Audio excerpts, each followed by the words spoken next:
Hello बच्चों, welcome back to my YouTube channel. मैं आपकी साइंस की टीचर हूँ। क्लास 10th की साइंस का फर्स्ट चैप्टर चल रहा है। एनसीईआरटी लाइन बाय लाइन मैं आपको पढ़ा रही हूँ। तो चलिए, हमने लेक्चर 1 कंप्लीट कर दिया था। अब लेक्चर 2 है, चैप्टर 1 का केमिकल रिएक्शन एंड इक्वेशन। यहाँ तक बात हो गई थी केमिकल इक्वेशंस की। मैंने आपको बताया था प्रीवियस लेक्चर में, अगर आपने वो क्लास नहीं करी तो लेक्चर 1 जरूर कर लेना, क्योंकि मैंने आपको ये सब बताया, बहुत अच्छे से एक्सप्लेन किया है मैग्नीशियम रेवन के बारे में, मैग्नीशियम की ऑक्सीजन की प्रेजेंस में क्या रिएक्शन होती है, क्या प्रोडक्ट बनता है, ये सब बताया बहुत अच्छे से। केमिकल रिएक्शंस के बारे में बताया है मैंने आपको। आज हम बात करेंगे केमिकल इक्वेशंस की। मैंने प्रीवियस लेक्चर में केमिकल इक्वेशन के बारे में आपको ये बता दिया था कि जब आप केमिकल इक्वेशन को लिखते हो तो उसको सिंप्लीफाई करके लिखना पड़ता है। साइंटिफिक टर्म में, केमिस्ट्री की लैंग्वेज में क्या होता है, सिंप्लीफाई करके केमिकल इक्वेशन को लिखना पड़ता है। अगर आप ये बोलोगे कि magnesium ribbon is burned in oxygen, it get converted to magnesium oxide. This description of the chemical reaction in a sentence for a quite long, कह रहा है ये। अगर आप इस तरह पूरा सेंटेंस बोलोगे तो केमिकल इक्वेशन बड़ी हो जाएगी। तो कोई छोटा तरीका है? हाँ, दूसरा छोटा तरीका आया। दूसरा छोटा तरीका क्या है? वर्ड इक्वेशन में आप केमिकल इक्वेशन को लिख दो। वर्ड इक्वेशन में आप केमिकल इक्वेशन को लिख दो। कैसे लिखोगे? मैग्नीशियम पूरा नाम plus oxygen, magnesium oxide. Chemical equation में जो लेफ्ट हैंड साइड होता है वो क्या होता है? Reactant. Right hand side product होता है। तो ये दोनों क्या है? आपके रिएक्टेंट्स है, मैग्नीशियम एंड ऑक्सीजन।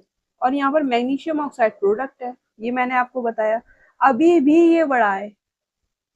सबसे पहले हमने क्या किया था? सेंटेंस के बेसिस पे लिखा था, पूरा सेंटेंस लिखा था, तो वो बड़ा हो रहा था केमिकल इक्वेशन। फिर हमने सोचा वर्ड इक्वेशन के फॉर्म में लिख देते हैं।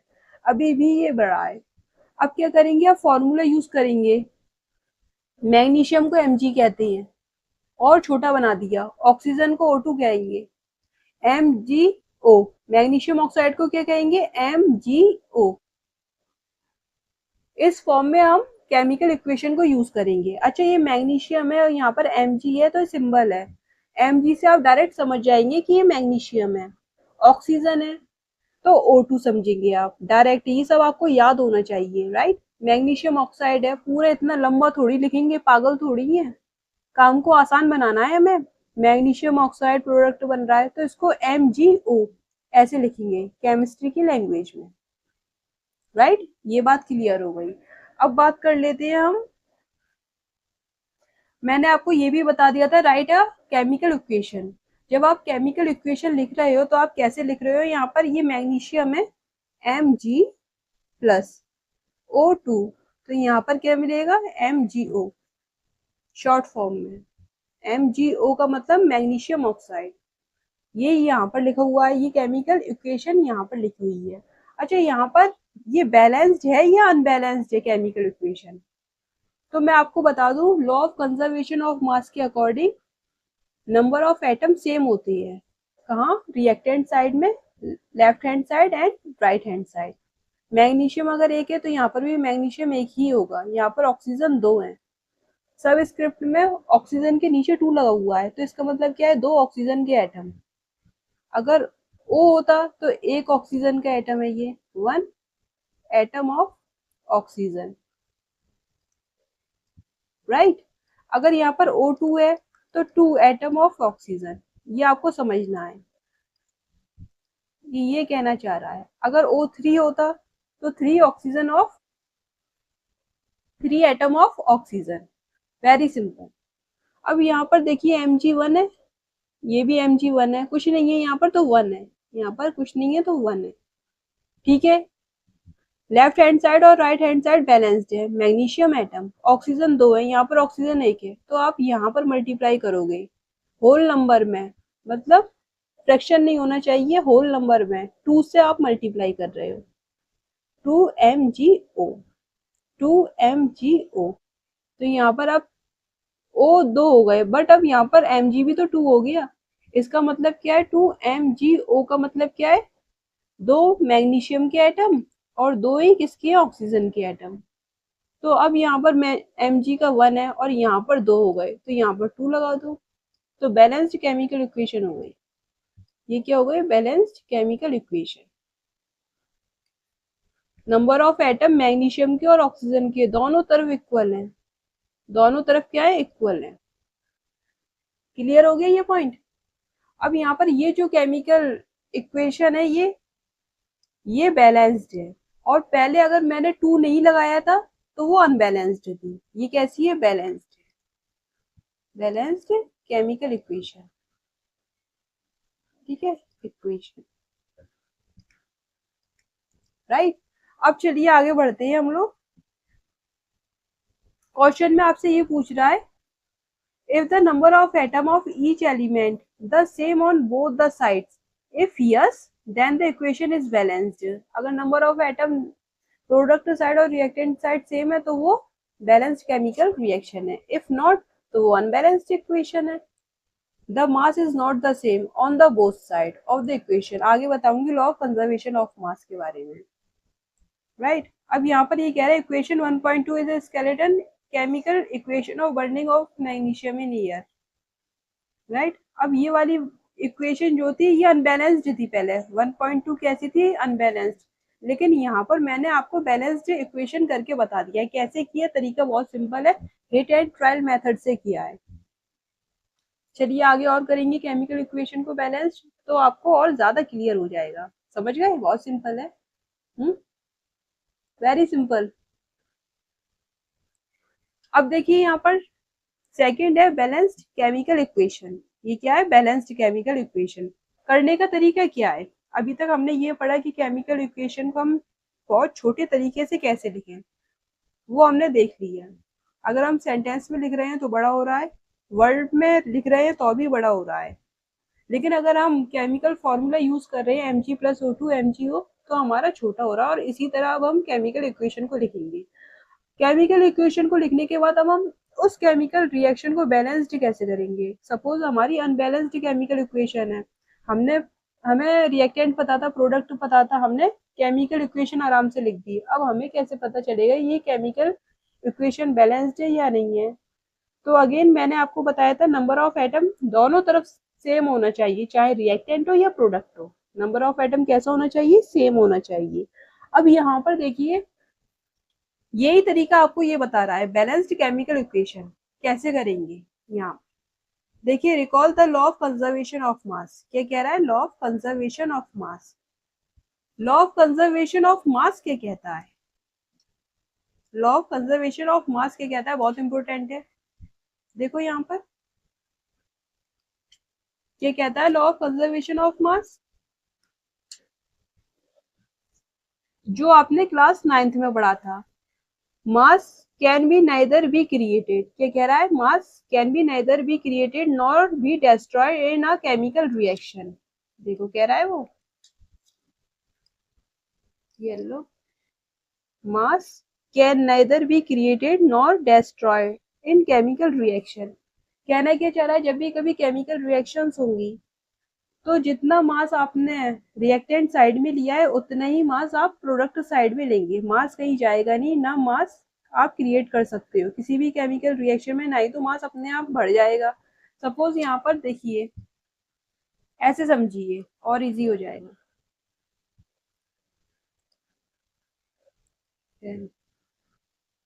देखिए यहाँ पर जैसे केमिकल रिएक्शन है Mg+O2,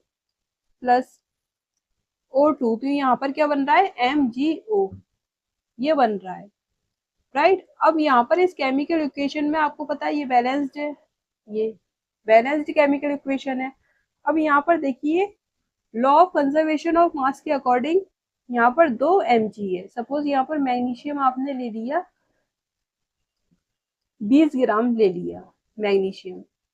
अब यहाँ पर जो मैग्नीशियम ऑक्साइड बना, और यहाँ पर ये ऑक्सीजन भी आपने कितना लिया? ऑक्सीजन ले लिया आपने 5 ग्राम। ये मान के चलो मैग्नीशियम को आपने ले लिया 20 ग्राम, ऑक्सीजन को आपने ले लिया 5 ग्राम, और यहाँ पर जो MgO बनेगा तो 20 + 5 25 है। यहाँ पर 25। अब ये जो मैग्नीशियम ऑक्साइड बनेगा ये 25 ग्राम होगा, तो मास सेम रहेगा। ऐसा नहीं है यहाँ पर आपने 25 दिया है, यहाँ पर आपको 20 मिले, गलत हो जाएगी। ऐसा केमिकल रिएक्शन में नहीं होता। मास जो है वो कभी भी डिस्ट्रॉय नहीं होता। जब आपने रिएक्टेंट लिए थे, आपस में मिक्स किए, तो उसका जो मास था वही मास प्रोडक्ट का होगा, सेम मास होगा। कितने भी रिएक्टेंट ले लो, यहाँ पर 20, यहाँ पर 5, यहाँ पर 25 ग्राम, ऐसे होगा मास। मास हमेशा सेम रहेगा, चाहे आप रिएक्टेंट साइड ले लो या प्रोडक्ट साइड में ले लो। तो आप बात समझ गए, मास कभी भी केमिकल रिएक्शन में डिस्ट्रॉय नहीं होगा और ना ही क्रिएटेड होगा, राइट। इसी तरह नंबर ऑफ एटम भी सेम रहेंगे, reactant side and product side, right. तो बैलेंस्ड केमिकल इक्वेशन कहलाएगी वो। इक्वेशन क्या कहलाएगी? Balanced chemical equation. अब देखिए यहाँ पर, that is the total mass of the element present in the product of a chemical reaction has to be equal, कह रहा है, to the total mass of the element present in the reactant side. Reactant side और product side का mass equal रहता है, right. Suppose आप 10 kilo milk ले रहे हो,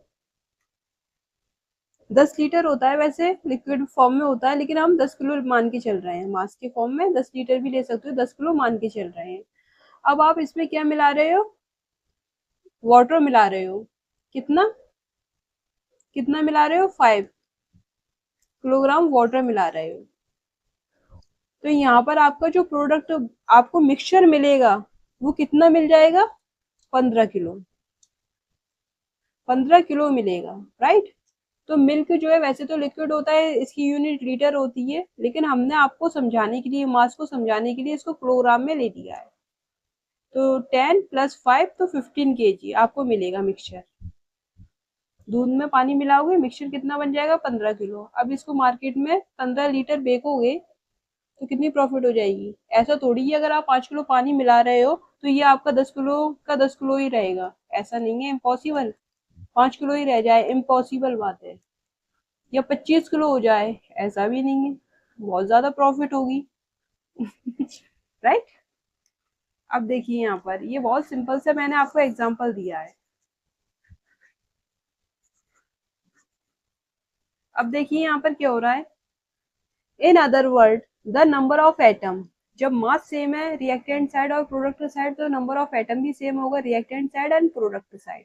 very simple. Of each element remains the same before and after a chemical reaction, hence we need to balance a skeletal chemical equation. Is the chemical equation 1.2 balanced? 1.2 balanced थी? वो तो unbalanced थी ये वाली। ये कैसी थी? अनबैलेंस्ड थी, हमने इसे बैलेंस्ड बनाया है।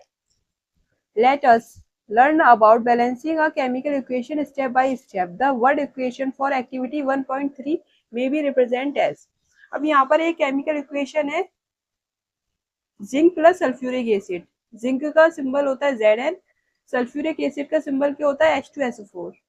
सल्फ्यूरिक एसिड एसिड है ये, जिंक सल्फेट ZnSO4। फॉर्मूला आपको याद होना चाहिए, हाइड्रोजन H2, हाइड्रोजन गैस है तो H2। अब देखिए the ever word equation, word equation है ये, आप तो जानते हो, वर्ड में लिखी है, वर्ड इक्वेशन है। अब सिंबल्स में लिखोगे केमिस्ट्री के सिंबल्स में, तो ये देखो ये इक्वेशन आएगी, Zn + H2SO4 ZnSO4 + H2, ये बन रही है आपकी सिंप्लीफाई करके। अब इसमें ये देखना है ये केमिकल इक्वेशन आपकी बैलेंस्ड है या नहीं है। तो देखो यहाँ पर Zn है एक, यहाँ पर भी एक Zn है, यहाँ पर H2 2 है, यहाँ पर 2H2 है, यहाँ पर सल्फर एक है, सल्फर भी एक है, ऑक्सीजन 4 है, यहाँ पर भी ऑक्सीजन 4 है। तो ये कैसी है? बैलेंस्ड केमिकल रिएक्शन है। जब नंबर ऑफ एटम सेम होंगे रिएक्टेंट साइड और प्रोडक्ट साइड में, तो वो जो केमिकल इक्वेशन होगी उसमें मास भी सेम होगा रिएक्टेंट साइड और product side. Balanced chemical equation. Law of conservation of मास को ये फॉलो कर रहा है।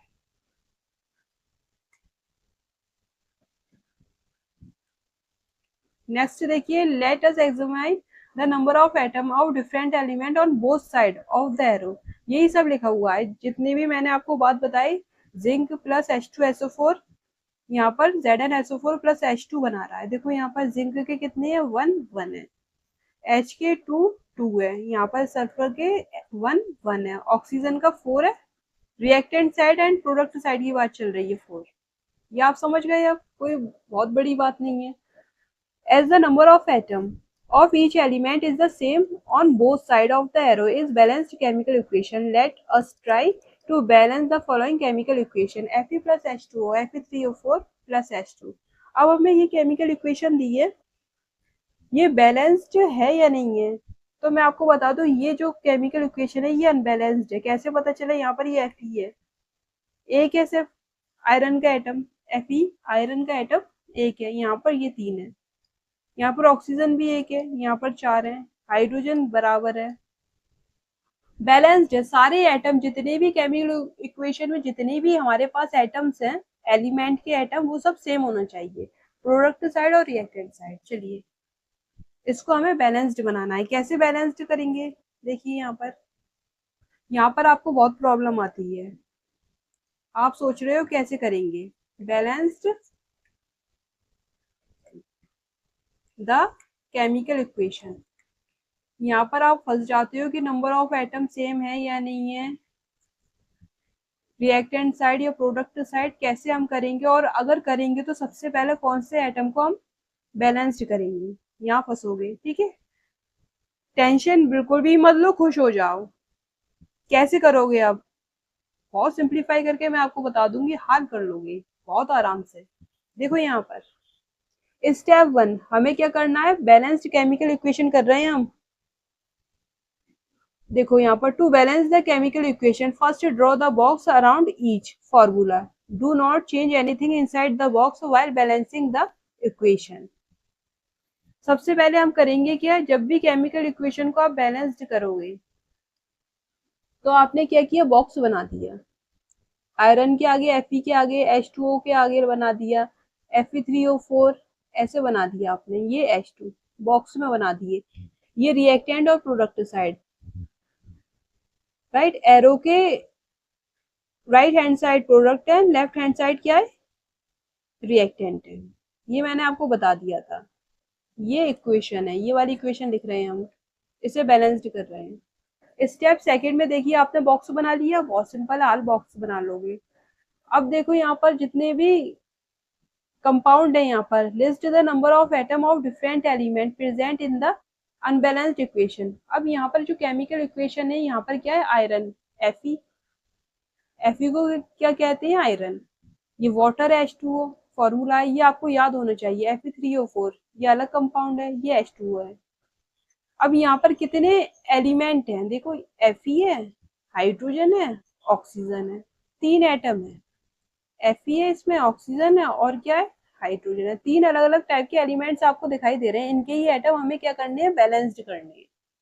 अब देखिए यहाँ पर number of atom in reactant, reactant ये है, ये क्या है, Fe और H2 क्या है, रिएक्टेंट, रिएक्टेंट, और ये क्या है, प्रोडक्ट है। ये दोनों क्या है, Fe3O4 प्लस H2 दोनों ही प्रोडक्ट है। क्लियर हो गया? अब देखिए यहाँ पर 3 हमें एलिमेंट मिले, Fe, हाइड्रोजन, ऑक्सीजन। अब यहाँ पर आयरन 1 है, यहाँ पर आयरन 1 है, यहाँ पर 3 है, राइट। यहाँ पर देखिए हाइड्रोजन 2 है, यहाँ पर हाइड्रोजन 2 है, 2 2। यहाँ पर ऑक्सीजन 1 है और यहाँ पर ऑक्सीजन 4 है, 1 4। हमने टेबल बना दिया, रिएक्टेंट के एटम्स और प्रोडक्ट के एटम्स हमने लिख लिया। अब देखिए यहाँ पर स्टेप थर्ड है। अब हम क्या करेंगे, सबसे पहले हमने स्टेप 1 में जितने भी हमारे पास एलिमेंट थे या कंपाउंड थे उनको बॉक्स में बंद कर दिया। फिर हमने देखा कि भाई इसके अंदर कितने एलिमेंट्स हैं, 2 हैं, 3 हैं। उसके अकॉर्डिंग हमने एक टेबल बनाई, अपने एक चार्ट बनाया, उसमें एलिमेंट लिख दिया। हमें पता चला कि इस केमिकल इक्वेशन में सिर्फ 3 एलिमेंट यूज हुए हैं, राइट। ये हमने लिख दिया। अब हमने ये देखा कि रिएक्टेंट साइड कितने नंबर ऑफ एटम है, आयरन के या हाइड्रोजन के या ऑक्सीजन के। प्रोडक्ट साइड कितने नंबर ऑफ एटम है, आयरन के, हाइड्रोजन के, ऑक्सीजन के, ये हमने मेंशन कर दिया। इतना काम कर लिया, ये तो कर लोगे। अभी तक तो हमने कोई रॉकेट साइंस यूज नहीं करी ना, कुछ नहीं किया। जो जो है सिर्फ वही किया, सिर्फ बॉक्स बनाया है और टेबल बना ली है, वो भी इस केमिकल इक्वेशन को देखकर। अभी तक तो कुछ किया ही नहीं है। मैं आपको और सिंपल तरीका बताऊंगी, अभी एनसीईआरटी को एक्सप्लेन कर रही हूँ। अब देखो, step third, it is often convenient to start balancing. अब जब आप बैलेंसिंग करोगे तो सबसे पहले किस एलिमेंट को बैलेंस करोगे? आयरन को, हाइड्रोजन को, ऑक्सीजन को, यहाँ पर फंसोगे। तो मैं आपको बताऊं, जिसके नंबर ऑफ एटम ज्यादा हैं, नंबर ऑफ एटम किसके ज्यादा है यहाँ पर? Fe हाइड्रोजन और ऑक्सीजन में से। देखो, Fe का 3 है, हाइड्रोजन के सिर्फ 2 हैं, Fe के 3 है, ऑक्सीजन के 4 हैं। तो यहाँ पर ये 4 आ रहे हैं, ऑक्सीजन के सबसे ज्यादा हैं। अच्छा, जब आप नंबर ऑफ एटम्स देखोगे किसी भी एलिमेंट के, चाहे वो रिएक्टेंट साइड हो या प्रोडक्ट साइड हो, आपको सिर्फ नंबर देखना है। ये नहीं देखना कि प्रोडक्ट साइड ज्यादा है, रिएक्टेंट साइड ये ज्यादा है, ऐसे नहीं देखना। सिर्फ पूरी केमिकल इक्वेशन को देखना है, स्कैन करना है, जिसमें नंबर ऑफ एटम सबसे ज्यादा आ रहे हैं उसी को उठा लेना है, उसी एलिमेंट को उठा लेना है। यहाँ पर 4 आ रहे हैं, देखो 1 2 1 आ रहा है, यहाँ पर 3 2, सबसे ज्यादा 4 ही है। क्या है यहाँ पर? ऑक्सीजन। प्रोडक्ट साइड में 4 है, यहाँ पर ये 4 है। सिंपल। अब देखिए यहाँ पर, अब आपको सबसे पहले इसको ही बैलेंस्ड करना है। किसको? ऑक्सीजन को। उसके बाद हम आयरन को करेंगे, फिर बाद में हाइड्रोजन को देख लेंगे। या फिर आप ऐसा भी कर सकते हो, आयरन सबसे पहले जो है ऑक्सीजन को करोगे, उसके बाद हाइड्रोजन को, फिर Fe को। सबसे पहले ऑक्सीजन को, फिर हाइड्रोजन को, फिर Fe को, ऐसे करना है। सबसे ज्यादा मैक्सिमम नंबर ऑफ एटम है उसको सबसे पहले कर लो। हिट एंड ट्रायल मेथड से, क्योंकि फिर बाद में कम को करोगे तो ज्यादा नंबर आया तो फंस जाओगे, फिर मल्टीप्लाई करते रहोगे 2 से या 3 से, इससे मल्टीप्लाई करते रहोगे तो वो सही नहीं है। तरीका यही सही है, जहाँ पर सबसे ज्यादा मैक्सिमम नंबर ऑफ एटम है उसको सबसे पहले बैलेंस्ड करोगे, जैसे ऑक्सीजन है। देखो अब, the compound that contain the maximum number of atom, it may be a reactant or a product। कुछ भी हो सकता है, नंबर ऑफ एटम जहां ज्यादा है, चाहे रिएक्टेंट हो या प्रोडक्ट हो। इन दैट कंपाउंड, ऑक्सीजन है यहाँ पर, select the element which has the maximum number of atom.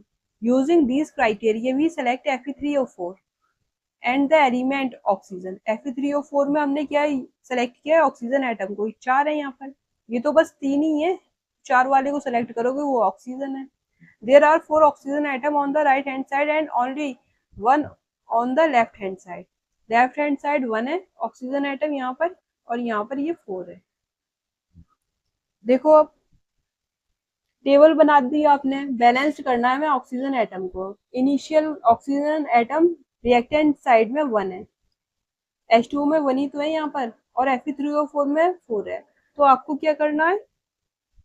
Balanced करना है। जहां पर 1 है वहां से 4 से मल्टीप्लाई कर दो, और जहां पर 4 है वहां पर तो 4 है ही, right. Hit and trial method से आप बैलेंस्ड कर रहे हो। यहाँ पर देखो, प्रोडक्ट साइड में 4 थे, देखिए यहाँ पर,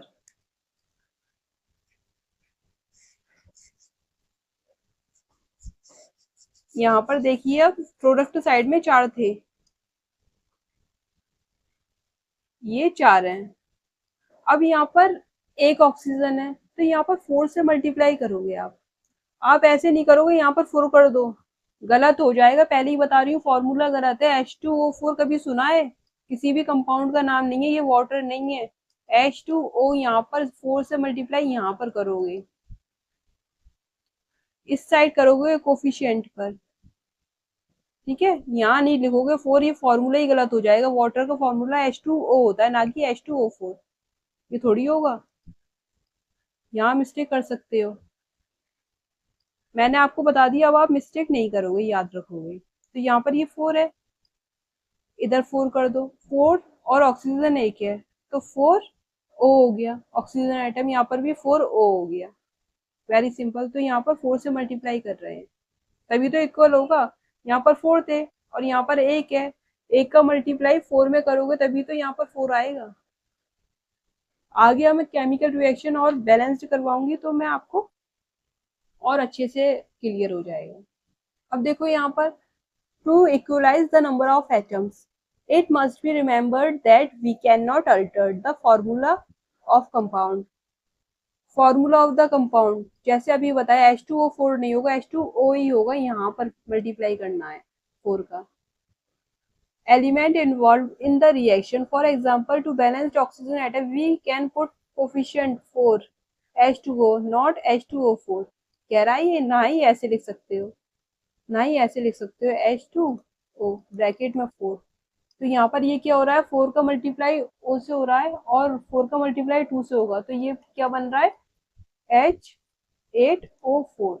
तो ये भी गलत है, राइट। H2O4 भी गलत है, H2O यहाँ पर ब्रैकेट में 4 लिख रहे हो बाहर तो भी गलत है। आपको सिर्फ यहाँ पर लिखना है, ऊपर बाहर कोफिशिएंट में 4 लिखना है। Now the partly balanced equation becomes, ये हो गई। अब हमें देखना है स्टेप 4। स्टेप 4 में देखिए, Fe and hydrogen atom are still not balanced. Iron and hydrogen atom अभी बैलेंस्ड नहीं है। हमने किसको बैलेंस्ड किया है, सिर्फ ऑक्सीजन को। Pick any of these element to proceed further. Hydrogen को ले लो या आयरन को ले लो, कोई भी ले सकते हो। Let us balance hydrogen atom in a partly balanced equation. देखो यहाँ पर, अब हमने क्या लिया, हाइड्रोजन को ले लिया। यहाँ पर 2 हैं, यहाँ पर 2 हैं, बट यहाँ पर क्या हो रहा है, 4 × 2। कैसे करोगे, हाइड्रोजन के 2 एटम और यहाँ पर 4 से मल्टीप्लाई हो रहा है तो 8 हो गए। यहाँ पर 2 है, यहाँ पर भी 8 कर दो, 4 2 जा 8, 8 एटम हो गए। यहाँ पर भी 8 एटम हो गए, राइट। अब क्या बचा, अब आयरन बचा। अब क्या बचा, आयरन बचा। यहाँ पर 3 आयरन है, आयरन के एटम 3 है, Fe3O4 में आयरन के एटम कितने हैं, प्रोडक्ट साइड में 3 है। यहाँ पर सिर्फ 1 है, तो यहाँ पर 3 से मल्टीप्लाई कर देते हैं। यहाँ पर ऐसे नहीं लिखेंगे, ये गलत हो जाएगा। 3 से मल्टीप्लाई करना है, क्या करना है, 3 से मल्टीप्लाई करना है। यहाँ पर ये 3 से मल्टीप्लाई हो गया, क्लियर हो गया। अब देखो ये केमिकल इक्वेशन बैलेंस्ड है या नहीं है, बैलेंस्ड है या नहीं है केमिकल इक्वेशन। यहाँ पर जब आप चेक करोगे तो ये बैलेंस्ड केमिकल इक्वेशन है, राइट। इस तरह मैंने आपको पूरी बैलेंस्ड केमिकल इक्वेशन बता दी। अब देखो यहाँ पर अगर इसको हटा देते हैं तो अभी ये पार्शियली है, लिखा हुआ है पार्शियली बैलेंस्ड इक्वेशन। अब देखो यहाँ पर, to equalize the number of hydrogen atom make the number of molecules of hydrogen as 4 of right hand side। यहाँ पर ये 8 हो गया, यहाँ पर 2 × 4, यहाँ पर भी ये 8 हो गया। 8 8 करने हैं दोनों side, number of atom hydrogen के 8 हो गए। देखो यहाँ पर 4 से मल्टीप्लाई कर दिया है, 4 है, यहाँ पर ये 4 है। अब देखिए स्टेप 5 में, यहाँ पर देखिए स्टेप कितना, 4 हो गया। स्टेप 5 में देखिए, examine the above equation and pick up the third element. अब क्या बच्चा, ऑक्सीजन को हमने बैलेंस्ड कर दिया, हाइड्रोजन को बैलेंस्ड कर दिया, अब आयरन बचा Fe नॉट बैलेंस्ड। कौन सा बैलेंस्ड नहीं है, Fe बैलेंस्ड नहीं है। You find that only one element is left to be balanced, that is iron, कह रहा है ये। अब देखो आयरन का यहाँ पर 1 है, यहाँ पर क्या था, 1 था Fe, और यहाँ पर 3 है, तो 1 × 3 और यहाँ पर भी 3, ये 3 आएगा, ये भी 3 आएगा। मैंने आपको सिखा दिया है करना, 5th स्टेप में यही दिया है। यहाँ पर ये 3 से मल्टीप्लाई हो जाएगा। अब आप देख रहे हो ये जो केमिकल रिएक्शन है ये बैलेंस्ड है। ये कैसी है, बैलेंस्ड इक्वेशन, ये वाली। यहाँ पर ये 4, ये 4। स्टेप 6 देखिए, finally to check the correctness of balanced equation we count atom of each element on both side of the equation. जब हमने पूरी इक्वेशन को बैलेंस्ड कर दिया, हमारे पास 3 एलिमेंट थे इस रिएक्शन में, ऑक्सीजन, हाइड्रोजन, आयरन, Fe, तीनों को ही बैलेंस्ड कर दिया। अब हमें पता चल गया भाई हमारी जो केमिकल इक्वेशन है वो बैलेंस्ड हो गई, बट हमें फिर भी इसको चेक करना है। तो चेक कैसे करोगे, फाइनल स्टेप में आपको चेक करना है। तो हमें बहुत अच्छा सा पता चल जाएगा कि भाई केमिकल इक्वेशन हमारी बैलेंस्ड है। चेक कर लो एक बार, यहाँ पर Fe के 3 एटम है, यहाँ पर भी Fe के 3 एटम है आयरन के। यहाँ पर ऑक्सीजन कितने हैं, 4 है, सॉरी ऑक्सीजन कितने हैं, 4 है, हाँ यहाँ पर ऑक्सीजन 4 है ये। अब यहाँ पर हाइड्रोजन की बात कर रहे हैं, 4 × 2, ये 2 है और यहाँ पर ये 4 है, तो यहाँ पर 8 है हाइड्रोजन। यहाँ पर 4 × 2 हाइड्रोजन, तो यहाँ पर क्या है, 8 है। बिल्कुल बैलेंस्ड है, बैलेंस्ड इक्वेशन है ये। राइट। इतना काम करना है। इस मेथड को आप कहोगे hit and trial method. The number of atom of element on both side equation 1.9 are equal. This equation is now balanced. This method of balancing chemical equation is called hit and trial method. क्या कहलाएगा? Hit and trial method कहला रहा है। देखिए कहला रहा है hit and trial method। कह लो। As we make trial to balance the equation by using the smallest whole number coefficient. Coefficient ये वाला नंबर कहलाता है होल नंबर। जैसे 1 2 3 4 5 6 7 8 ये सब क्या है? होल नंबर है। राइट। ऐसा नहीं है कि 1.2 1.35 ऐसे नहीं है, होल नंबर है। 1 2 3 4 5 इससे मल्टीप्लाई करना है, ये कोफिशिएंट है। राइट। नंबर कोफिशिएंट ये कहला रहा है। स्मॉलेस्ट कम से कम। स्मॉलेस्ट क्यों यूज कर रहा है? कम से कम नंबर जो है उसमें बैलेंस्ड करो। अच्छा यहाँ पर आप ऐसे भी बैलेंस्ड कर सकते थे। यहाँ पर 3 है तो आप इसको डबल कर दो। 6 है, यहाँ पर 8 है, यहाँ पर क्या है? 8। ऐसे भी बैलेंस्ड कर सकते थे, लेकिन हमें कम से कम होल नंबर में बैलेंस्ड करना है। चलिए अब आगे देखते हैं और ज्यादा क्लियर होगा। स्टेप 7 ये कह रहा है writing symbols of physical state.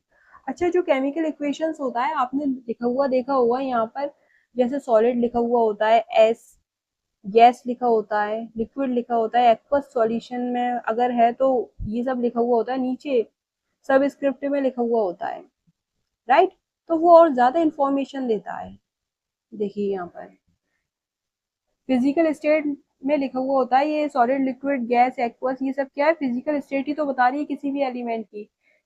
अगर ये लिखा हुआ है तो और ज्यादा इंफॉर्मेशन दे रहा है किसी भी केमिकल इक्वेशन की। हमें फिजिकल स्टेट पता चल रही है केमिकल इक्वेशन की। अभी तक तो हमें नंबर ऑफ एटम देखने से पता चल रहा था, कंपाउंड पता चल रहे थे, प्रोडक्ट पता चल रहे थे। Right. Examine the ever equation. Balanced equation है। Does this equation tell us anything about the physical state? अभी तक ये इक्वेशन कुछ भी बात नहीं बताती फिजिकल स्टेट के बारे में। रिएक्टेंट हो चाहे वो प्रोडक्ट हो, no information has been given in this equation about their physical state. अब देखो to make a chemical equation more informative, भाई मोर इन्फॉर्मेटिव बनाना है तो फिजिकल स्टेट को भी मेंशन कर लो इस बैलेंस्ड केमिकल इक्वेशन में जो हमने हिट एंड ट्रायल मेथड से बैलेंस की है। इतना तो कर लोगे। मैम कैसे? देखो ऐसे the physical state of the reactant and product are mentioned along their chemical formula। कैसे? द गैसियस है, लिक्विड है, एक्वस है। एक्वस मतलब किसी भी कंपाउंड को पानी में मिला देना, वाटर में उसका सॉल्यूशन बना देना, तो क्या कहलाएगा? Aqueous solution. And solid state of reactants and product are represented by the notation. Gas के लिए ये लेते हैं जी, ब्रैकेट के अंदर जी, स्मॉल जी में लिखते हैं गैस। लिक्विड के लिए स्मॉल एल ब्रैकेट के अंदर। एक्वस सॉल्यूशन, वाटर के अंदर किसी भी कंपाउंड को डिसॉल्व कर रहे हो, उसको सॉल्यूशन बना रहे हो तो एक्वस, ए क्यू ब्रैकेट के अंदर। एंड ये सॉलिड है, एस स्मॉल एस ब्रैकेट के अंदर respectively. The word equation is written if the reactant and product is represent as a solution. Aqueous use कर रहे हैं यहाँ पर, तो वाटर में सॉल्यूशन बना रहा है, वही बता रहा है। अभी मैंने आपको बताया यही बात। The balanced equation 1.9 become. देखिए यहाँ पर ये बैलेंस्ड इक्वेशन है। यहाँ पर देखो आयरन जो है वो सॉलिड है। सॉलिड मतलब ठोस, सॉलिड गैस ये सब तो जानते हो, सॉलिड लिक्विड गैस फेज होते हैं। ये सॉलिड आयरन। आयरन है क्या? ये लोहा है जो आप यूज करते हो। लोहे की आपके यहाँ टेबल होगी, चेयर होगा, या कोई सामान होगा लोहे का, है ना। और जो हमर वगैरह हैमर्स होते हैं वो सब लोहे के होते हैं। स्क्रू ड्राइवर है, ये सब क्या है? लोहे के बने हुए होते हैं। तो आपने बहुत डेली लाइफ में यूज किया है आयरन, तो वो सॉलिड फॉर्म में मिलता है नेचर में, तो ये सॉलिड आयरन। H2O गैस है। गैस का मतलब स्टीम। वाटर आपने देखा होगा, वाटर आपको 3 फेज में मिलेगा नेचर में। एक तो आइस जमा दो, आइस कैसी होती है? सॉलिड होती है। या फिर वाटर को आप स्टीम बना दो, स्टीम कैसा होता है? गैस होती है स्टीम, भाप। गैसियस फॉर्म में तो होती है वाटर की गैसियस फॉर्म, क्या है? स्टीम। अब यहाँ पर देखिए आइस हो गया, स्टीम हो गया। अब जो हम पानी पीते हैं वाटर, वो लिक्विड फॉर्म में होता है रूम टेम्परेचर पे। तो यहाँ पर टेम्परेचर चेंज करते जाओगे तो फेस चेंज होते चले जाएंगे। आइस सॉलिड में है, स्टीम गैस में है, वाटर लिक्विड में है। तो वाटर की फॉर्म है। यहाँ पर वाटर किस फॉर्म में है? गैशियस फॉर्म में। ये गैस है वाटर। तो यहाँ पर हो क्या रहा है?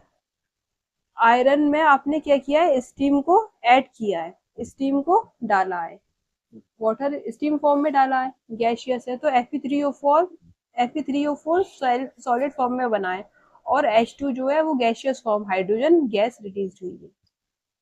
Very simple. Fe3O4 है यहाँ पर, राइट। अब देखिए, note that the symbol gas is used with water to indicate that in this reaction water is used in the form of steam. यही सब लिखा हुआ है, कोई खास बात नहीं है, यही सब लिखा हुआ है। Usually physical state are not included in a chemical equation unless it is necessary to specify them. अच्छा, फिजिकल स्टेट जरूरी नहीं कि केमिकल इक्वेशन में लिखना बहुत इंपॉर्टेंट है। अगर आप लिख रहे हो तो अच्छी बात है और ज्यादा इंफॉर्मेटिव बना रहे हो, लेकिन लिखना जरूरी तो नहीं है, राइट। लिख दोगे तो अच्छी बात है, और लिखी हुई मिलती भी हैं आपको ज्यादातर, और ज्यादातर रिएक्शंस ऐसी मिलेंगी केमिकल इक्वेशन जहाँ पर फिजिकल स्टेट मेंशन नहीं करता। अगर नहीं कर रहा तो वो केमिकल इक्वेशन गलत नहीं है। अगर कर दोगे तो मोर इन्फॉर्मेटिव है, मतलब अच्छी बात है, कर रहे हो तो और अच्छी इन्फॉर्मेशन दे रहे हो। लेकिन अगर ये मेंशन नहीं है फिजिकल स्टेट किसी भी केमिकल इक्वेशन में, तो वो केमिकल इक्वेशन गलत नहीं है। ठीक है, बात समझ रहे हैं कि कहना चाह रही हूँ मैं। अब यहाँ पर देखिए क्या लिखा हुआ है। Sometimes the reaction conditions such as temperature, pressure and catalyst etc for the reaction are indicate above और below the arrow in the equation.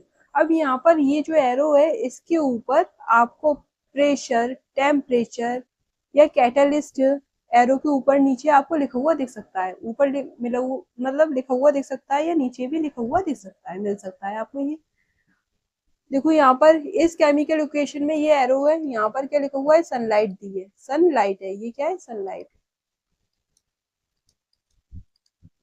और यहाँ पर क्लोरोफिल पिगमेंट जो प्लांट में पाया जाता है, फोटोसिंथेसिस रिएक्शन है ये।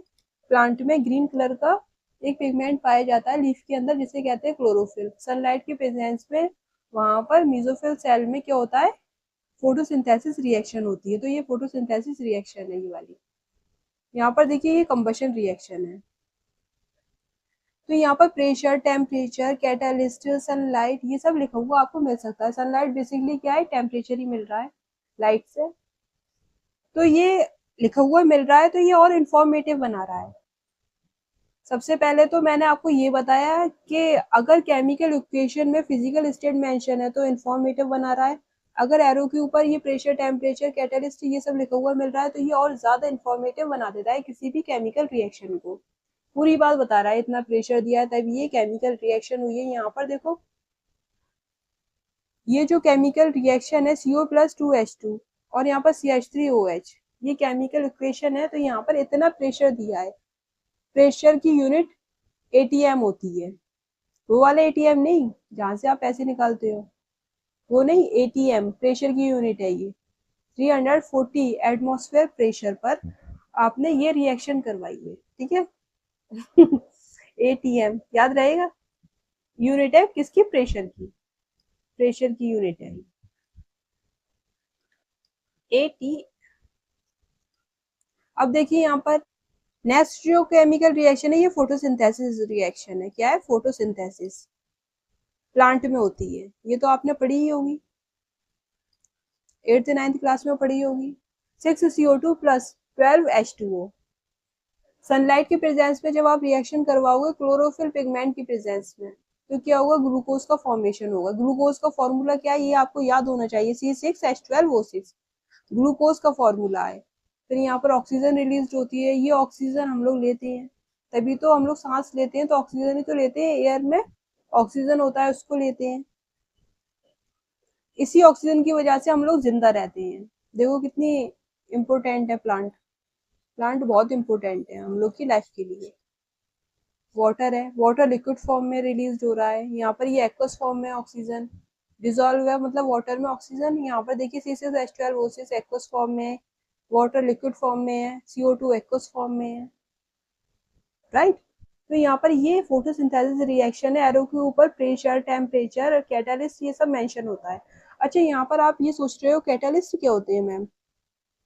कैटालिस्ट वो होते हैं जो किसी भी केमिकल रिएक्शन को इनहेंस करते हैं, मतलब केमिकल रिएक्शन की स्पीड को बढ़ाते हैं, ठीक है, वो होते हैं कैटालिस्ट। अच्छा, कुछ कैटालिस्ट ऐसे भी होते हैं जो केमिकल रिएक्शन की रेट को स्लो करते हैं, मतलब रिएक्शन धीमे धीमे होती है।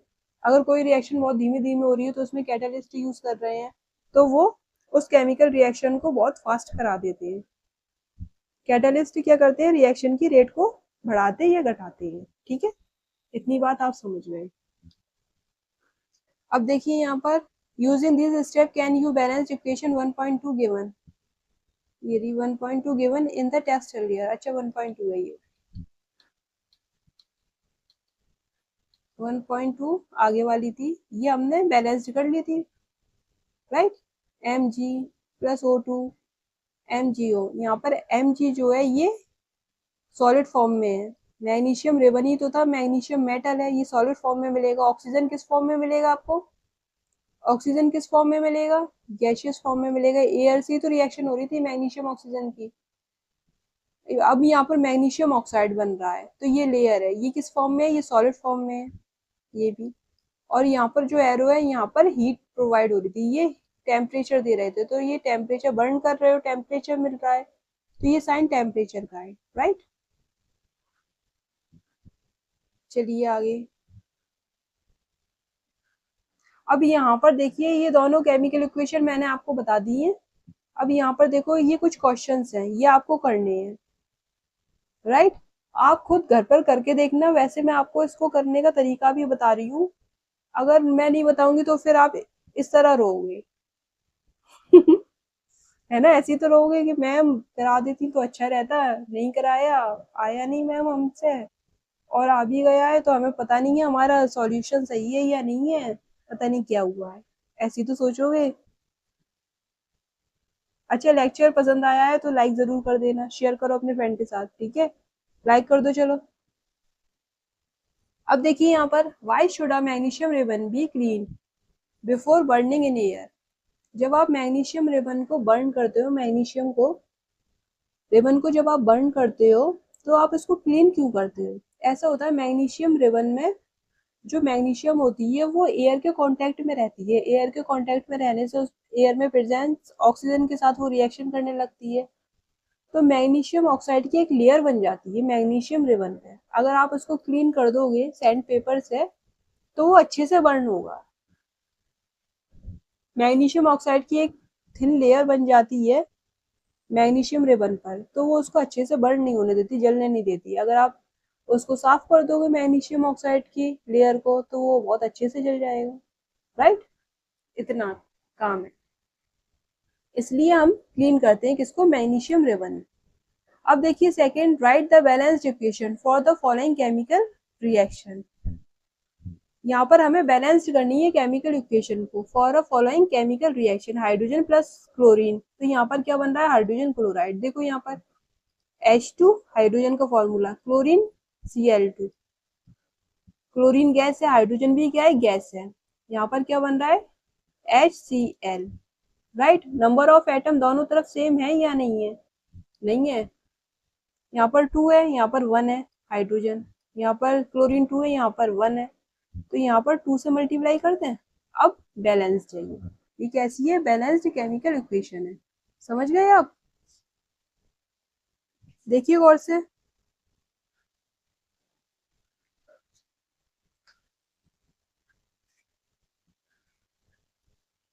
अब बात कर लेते हैं बेरियम क्लोराइड की और एल्युमिनियम सल्फेट की।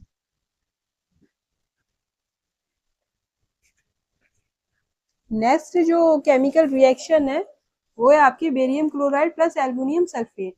अब देखो यहाँ पर बेरियम क्लोराइड का फॉर्मूला है BaCl2, aluminium sulphate Al, aluminium sulphate Al2SO4 का होल थ्राइस, ठीक है, ये होता है इसका फॉर्मूला, ये तो आपको आता होगा। वैलेंसी Al2SO4 का होल थ्राइस नहीं आता तो आप याद कर लो, आगे के जो लेक्चर्स आएंगे, चैप्टर्स आएंगे, उनमें मैं आपको बहुत अच्छे से एक्सप्लेन कर दूंगी। अब देखो यहाँ पर बेरियम सल्फेट है, बेरियम सल्फेट का फॉर्मूला क्या है, BaSO4। एल्युमिनियम क्लोराइड का फॉर्मूला क्या है, AlCl3। ये फॉर्मूला है। जब आप इसकी केमिकल इक्वेशन लिखोगे यहाँ पर, ये मैग्नीशियम के बारे में मैंने आपको सॉल्यूशन लिखकर दिखा दिया है। देखो ऑक्साइड लेयर बनता है, magnesium react with oxygen in air, Mg+O2, तो यहाँ पर क्या बन रहा है, MgO। ये मैग्नीशियम ऑक्साइड की लेयर, थिन लेयर जम जाती है, किस पे, मैग्नीशियम रिबन पर भी जम जाती है। जब मैग्नीशियम को ऑक्सीजन की प्रेजेंस में बर्न करते हो तब तो मैग्नीशियम ऑक्साइड बनता ही बनता है, लेकिन ऑक्सीजन के एयर के डायरेक्ट कांटेक्ट में भी मैग्नीशियम रिबन पे मैग्नीशियम ऑक्साइड की थिन लेयर जम जाती है, इसको साफ करना पड़ता है हमें। तब आप मैग्नीशियम रिबन को जलाओगे तो बहुत अच्छे से जलेगा। क्लियर हो गया। अब यहाँ पर बात कर लेते हैं सेकंड रिएक्शन की। सेकंड रिएक्शन अभी मैंने आपको बताई क्या थी, BaCl2 barium chloride plus Al2SO4 का होल थ्राइस। क्लियर हो गया, एरो बनाया, ये रिएक्टेंट्स हैं दोनों, बेरियम क्लोराइड और एल्युमिनियम सल्फेट।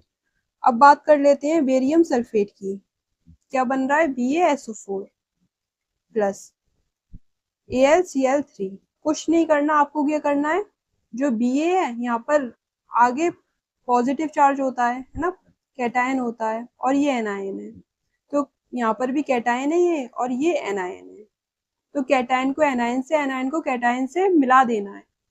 ये कैटायन है, पेन का कलर चेंज, ये कैटायन है, राइट, इसको एनायन से मिला दिया तो बेरियम सल्फेट बन गया, BaSO4। और यहाँ पर ये कैटायन है, इसको एनायन से मिला दिया, कैटायन को एनायन से मिला देना है, वैसे भी पॉजिटिव नेगेटिव आपस में अट्रैक्ट होते हैं, तो यहाँ पर क्या बना, AlCl3, एल्युमिनियम क्लोराइड बन गया। ठीक है, इस तरह आप देख सकते हो। आगे जो किसी भी कंपाउंड में लिखा होता है वो कैटायन होता है, पीछे एनायन होता है। जब भी आप भूल जाओ कैटायन क्या है, एनायन क्या है, तो आप इस तरह देख सकते हो। अब देखिए यहाँ पर हमें केमिकल इक्वेशन को बैलेंस्ड करना है, कैसे करोगे, यहाँ पर बेरियम है, Ba एक एक है, सही है, यहाँ पर Cl2 है और यहाँ पर Cl3 है। देखो हीट एंड ट्रायल मेथड से कर रहे हैं, सबसे पहले उस एलिमेंट को लेंगे जहां पर सबसे ज्यादा नंबर ऑफ एटम होंगे। नंबर ऑफ एटम यहाँ पर किसके ज्यादा है, 4 × 3, 12 ऑक्सीजन है, यहाँ पर 4 है, तो यहाँ पर कितनी है, ऑक्सीजन 12 है। ऑक्सीजन को ही बैलेंस करते हैं सबसे पहले। यहाँ पर कितने नंबर ऑफ एटम है ऑक्सीजन के, 4 × 3 करोगे तो 12 आएगा, ऑक्सीजन के 12 है, ब्रैकेट के बाहर 3 है और अंदर O4 है, तो 4 × 3 12 होता है। ठीक है, 12 एटम है किसके, ऑक्सीजन के, 12 एटम है। अब यहाँ पर ऑक्सीजन के 4 एटम है, 4 ऑक्सीजन के एटम है। अगर यहाँ पर आप 3 से मल्टीप्लाई कर दोगे तो यहाँ पर भी 12 हो जाएगा, 3 4 जा 12, इसके बराबर आ गया। ऐसे सोचना है, हीट एंड ट्रायल मेथड ये होता है, ऐसे सोचोगे तो यहाँ पर ये कितना आ रहा है, किससे मल्टीप्लाई किया है, 3 से। ठीक है, तो यहाँ पर ऑक्सीजन एटम जो है आप सेम है, दोनों तरफ सेम है, इधर भी सेम है 12 है, इधर भी 12 है, यहाँ तक कोई प्रॉब्लम नहीं है। अब बात कर लेते हैं हम किसकी, एल्युमिनियम की। यहाँ पर ये एल्युमिनियम है, क्लोरीन है, यहाँ पर 3 क्लोरीन है। क्लोराइड की बात कर लेते हैं, क्योंकि ऑक्सीजन के पास सबसे ज्यादा जो एलिमेंट है नंबर ऑफ एटम क्लोरीन के पास ही है ऑक्सीजन के बाद। अब यहाँ पर Cl3 है, यहाँ पर देखो क्लोरीन है, यहाँ पर ये 2 है। ठीक है, अब यहाँ पर 2 है, बेरियम 3 है, तो यहाँ पर 3 ले लेते हैं, ऐसे करना है जैसे मैं बता रही हूँ। 3 2 जा 6 क्लोरीन है, यहाँ पर 3 है, तो यहाँ पर 2 से मल्टीप्लाई कर देंगे, 3 2 जा 6 क्लोरीन निकल कर आ गया, इक्वल हो गया, बेरियम सेम हो गया, क्लोरीन सेम हो गया। अब क्या बचा, सल्फर देख लो, सल्फर है यहाँ पर एक, एक ये 1 और 3 से मल्टीप्लाई करोगे तो 1 × 3, तो सल्फर 3 है, यहाँ पर भी सल्फर कितने है, 3 है सल्फर के एटम। तो यहाँ पर ये जो केमिकल रिएक्शन है ये बैलेंस्ड है। देखो चेक करके देखोगे बैलेंस्ड निकल कर आएगी। इस तरह से हमने हीट एंड ट्रायल मेथड से बैलेंस्ड कर दिया हमने। देखिए क्या किया है हमने, हिट एंड ट्वेल्व मेथड से बैलेंस कर दिया है। ये बैलेंस्ड केमिकल इक्वेशन है, बैलेंस्ड केमिकल इक्वेशन।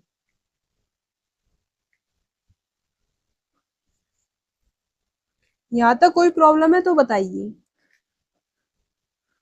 अब देखिए यहाँ पर नेक्स्ट, एल्युमिनियम यहाँ पर 2 है, यहाँ पर भी 2 है एल्युमिनियम, सब बैलेंस्ड है। अब हम बात कर लेते हैं नेक्स्ट रिएक्शन की, sodium plus water, sodium hydroxide और हाइड्रोजन। तो यहाँ पर ये केमिकल रिएक्शन क्या होगी, sodium plus water.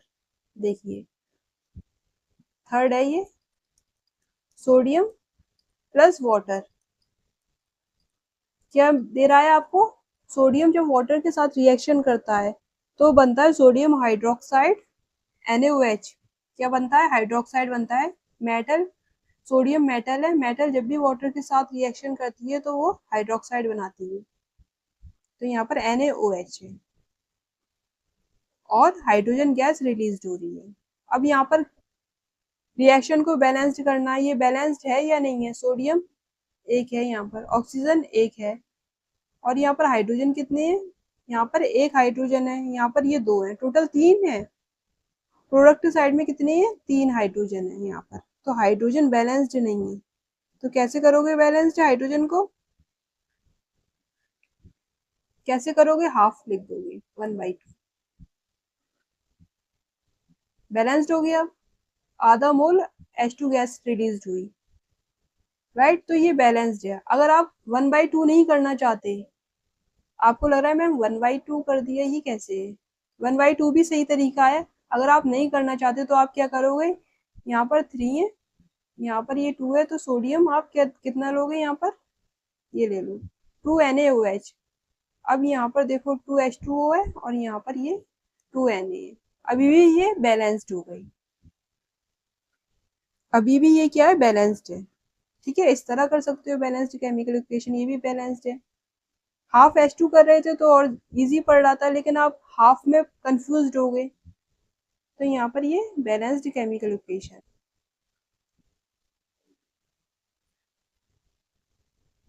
Equation, right. अब देखिए नेक्स्ट, नेक्स्ट क्वेश्चन क्या है, third, right a balanced chemical equation with the state symbol for the following reaction. First है solution of barium chloride and sodium sulphate in water react to gives insoluble barium sulphate. देखो यहाँ पर कह रहा है solution of barium chloride, solution का मतलब है बेरियम क्लोराइड को सॉल्यूशन मतलब पानी में इसको डिसॉल्व किया गया। पानी में किसी भी कंपाउंड का आप सॉल्यूशन बनाते हो तो वो क्या होता है, एक्वस सॉल्यूशन कहलाता है, एक क्यू आएगा। सिंबल्स यूज करने हैं, स्टेट सिंबल, फिजिकल स्टेट को मेंशन करना है। अब देखो यहाँ पर क्या लिखा जाएगा, यहाँ पर ये इनसॉल्यूबल का मतलब जो सॉल्यूबल नहीं है तो वो सॉलिड स्टेट में होगा। बेरियम सल्फेट कैसी स्टेट में है, सॉलिड में होगा, ये सॉलिड स्टेट में है। The solution of sodium chloride, solution sodium chloride है, तो यहाँ पर ये भी क्या होगा, NaCl एक्वस फॉर्म में मिलेगा। अब हमें केमिकल इक्वेशन लिखनी है, किस तरह लिखेंगे वो देखिए। केमिकल इक्वेशन देखिए, यहाँ पर बेरियम क्लोराइड है, Ba, barium chloride BaCl2, solution है तो एक्वस स्टेट में है, किस स्टेट में, एक्वस स्टेट में, AQ plus sodium sulphate, sodium sulphate formula क्या है, Na, क्या है फॉर्मूला सोडियम सल्फेट का, Na2SO4, Na2SO4, ये है। देखो यहाँ पर कैसे निकालेंगे, जैसे यहाँ पर ये Na है, इसकी +1 इस पर चार्ज है, सल्फेट पे -2 है, तो 2 इसको दे दो, इसका 2 इसको दे दो, और +1 है यहाँ सल्फेट को दे दो, तो Na2SO4 हो जाएगा। ऐसे करना होता है, क्रॉस करना होता है, Na2SO4, Na2SO4। अब ये किस स्टेट में है, sodium sulphate in water react to give water में, ये भी एक्वस स्टेट में है।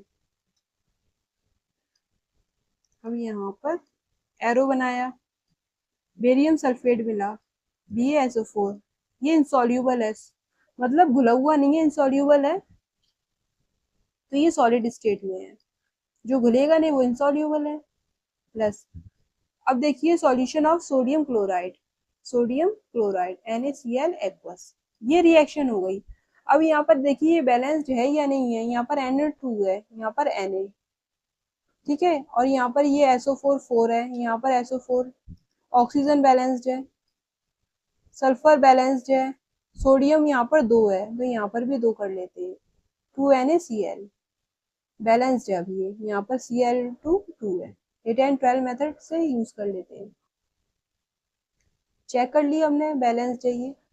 सेकंड देखिए sodium hydroxide solution, sodium hydroxide solution है ये, solution in water aqueous state है ये। प्लस फिजिकल स्टेट क्या है इसकी, एक्वस, किसकी, सोडियम हाइड्रोक्साइड की, NaOH की।